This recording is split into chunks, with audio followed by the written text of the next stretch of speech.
Okay, good evening sa inyo lahat mga taga Bicol. Ah, Ingat po tayo ngayon sa bagyong ito.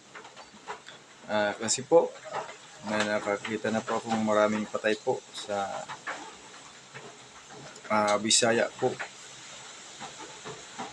At saka mga hayop po, nagsilutang na po ang mga patay. Kahit mga hayop po, patay na rin po. At saka po ang mga tulay doon, dalawang nakita kong tulay po doon ay nagkapurutol din sa baha. Kaya ingat po mga guys, lalo na sa pamilya ko dyan sa Bicol. Lahat-lahat mga taga Bicol, pamilya ko, ingat kayo lagi dyan.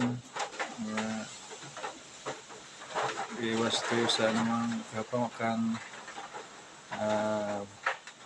Dito po ako nagpapaalala sa inyo dito sa YouTube channel ko. Sana ma-subscribe niyo po.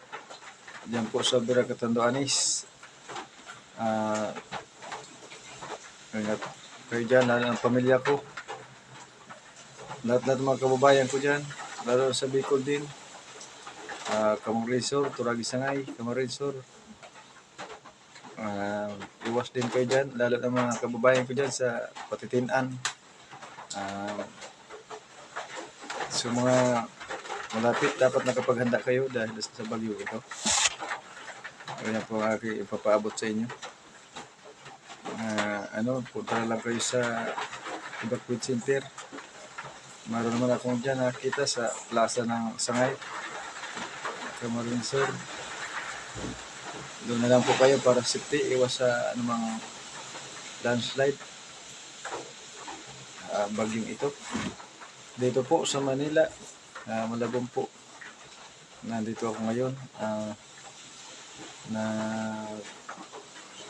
Kang bagyo ngayon. Sagsagan pong bagyo. Ayan po. Wala na pong ilaw. Mga guys. Wala na pong ilaw. Dumating.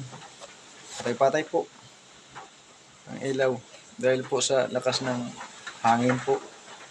Mabuti, ang ulan hindi naman masyado. Nawala po. Dahil sa hangin pong malakas. Signal number 3 din po dito sa buong Kamaynilaan. Yan.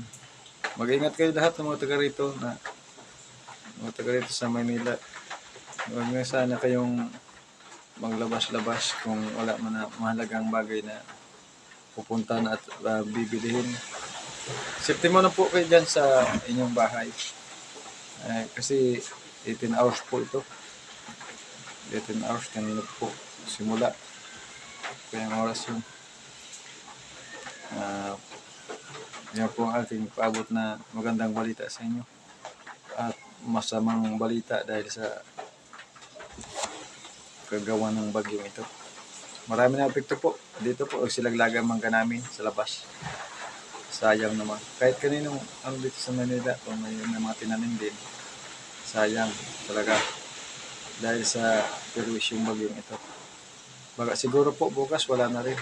Sana, Lord, pahintuan mo na po.